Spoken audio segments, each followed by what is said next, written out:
ಅನಿರೀಕ್ಷಿತ ಈ ವಿಪರೀತ ಸಾಲದ ಸಮಸ್ಯೆಗಳು ಎದುರಾದಾಗ ಕೆಲವು ಪರಿಹಾರಗಳನ್ನು ಮಾಡಿಕೊಳ್ಳಲೇಬೇಕು. ಸಾಲಕ್ಕೂ ಪರಿಹಾರಕ್ಕೂ ಯಾವ ಸಂಬಂಧ? ಹೌದು ಸ್ನೇಹಿತರೆ, ಹಣಕಾಸಿನ ಸಂಬಂಧದ ವಿಚಾರವಾಗಿ ಯಾವುದೇ ತೊಂದರೆಗಳು ಬಂದಾಗಲೂ ಕೂಡ ಮನೆಯಲ್ಲಿ ಯಾವುದೋ ಒಂದು ನಕಾರಾತ್ಮಕ ಶಕ್ತಿಯ ವಾಸಸ್ಥಾನ ಆಗಿದೆ ಅಂತಲೇ ನೀವು ನಂಬಿಕೊಳ್ಳಬೇಕು. ಏಕೆಂದರೆ ಒಂದು ಬಾರಿ ನಕಾರಾತ್ಮಕ ಶಕ್ತಿಗಳು ಮನೆಯನ್ನು ಆವರಿಸಿದರೆ ಅಥವಾ ವಾಮಾಚಾರದಂತಹ ದುಷ್ಟ ಶಕ್ತಿಗಳು ಮನೆಯನ್ನು ತಲುಪುವುದರಿಂದ ಅಲ್ಲಿ ಕೆಲವು ಬದಲಾವಣೆಗಳು ಆಗುತ್ತೆ. ಆ ಬದಲಾವಣೆಗಳು ಏನು ಅಂತಾದರೆ, ಮೊದಲನೇದಾಗಿ ಹಣಕಾಸಿನ ಸಮಸ್ಯೆ, ಅನಾರೋಗ್ಯದ ಸಮಸ್ಯೆ ಮತ್ತು ವಿನಾಕಾರಣ ದಾಂಪತ್ಯ ಕಲಹ, ಮನೆಯಲ್ಲಿ ಮಕ್ಕಳು ಮಾತು ಕೇಳದೆ ಹಾಗೆ ಇಡುವುದು, ವಿನಾಕಾರಣ ಅಪವಾದಗಳು ಬರುವುದು, ಇವೆಲ್ಲವೂ ಕೂಡ ಮನೆಗೆ ದುಷ್ಟಶಕ್ತಿ ತಗುಲಿದ ಹಾಗೆ ಬರುವ ಸಾಧ್ಯತೆ ಇರುತ್ತದೆ. ಇದಕ್ಕೆ ಪರಿಹಾರ ಇಲ್ಲವೇ ಗುರುಗಳೇ ಅಂತಂದರೆ, ಖಂಡಿತವಾಗಿಯೂ ಪರಿಹಾರ ಇದ್ದೇ ಇದೆ. ಆ ಪರಿಹಾರದ ಅನುಸಾರ ಕೆಲವು ನಿಯಮಗಳನ್ನು ಪಾಲಿಸಬೇಕು. ಅದೇನು ಅಂತ ತಿಳಿಸ್ತೀನಿ. ವಿಡಿಯೋನ ಸಂಪೂರ್ಣವಾಗಿ ಕೊನೆ ತನಕ ನೋಡಿ.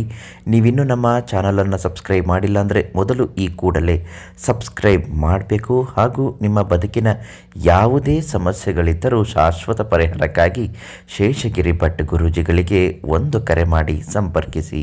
ಎಲ್ಲ ಸಮಸ್ಯೆಗೂ ಶಾಶ್ವತ ಪರಿಹಾರ, ನೆಮ್ಮದಿಯ ಜೀವನ ನಿಮ್ಮದಾಗುವಂತೆ ಅವರು ಮಾಡುತ್ತಾರೆ.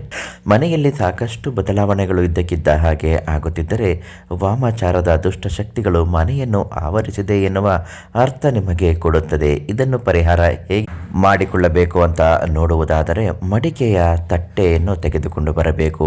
ಒಂದು ವೇಳೆ ತಟ್ಟೆ ಸಿಗಲಿಲ್ಲ ಅಂದರೆ ಒಂದು ಪುಟ್ಟದಾದ ಮಡಿಕೆಯನ್ನು ತರಬೇಕು. ಅದಕ್ಕೆ ಒಣಗಿದ ಬೆರಣಿಯನ್ನು ಹಾಕಬೇಕು.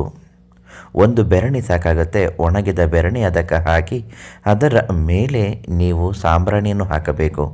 ಮನೆಯಲ್ಲಿ ಇಡುವಂತಹ ಲವಂಗವನ್ನು ಹಾಕಬೇಕು. ಹಾಗೂ ಒಣಮೆಣಸಿನಕಾಯಿ ಒಂದೇ ಒಂದು ಹಾಕಬೇಕು. ಗುಗ್ಗುಳ ಅಂತ ಪಂಸಾರಿ ಅಂಗಡಿಗಳಲ್ಲಿ ಸಿಗುತ್ತೆ, ಅದನ್ನು ಕೂಡ ಅದರ ಜೊತೆಯಲ್ಲಿ ಹಾಕಬೇಕು. ಈ ರೀತಿ ಹಾಕಿ ಪಚ್ಚೆ ಕರ್ಪೂರ 8 ಪಚ್ಚೆ ಕರ್ಪೂರವನ್ನು ಹಾಕಿ ಎಲ್ಲವನ್ನು ಸುಡಬೇಕು. ಸುಡುವ ಬಂದ ಬೂದಿಯಲ್ಲಿ ನೀವು ತೆಗೆದುಕೊಂಡು ಬಂದು ಮನೆಯ ಮೂಲೆ ಮೂಲೆಗೂ ಅದು ಪಸರಿಸುವ ಹಾಗೆ ನೋಡಿಕೊಳ್ಳಬೇಕು. ಆ ಹೊಗೆಯಿಂದ ನಕಾರಾತ್ಮಕ ಶಕ್ತಿಗಳು ಮನೆಯನ್ನು ಬಿಟ್ಟು ಹೊರಟು ಹೋಗುತ್ತೆ.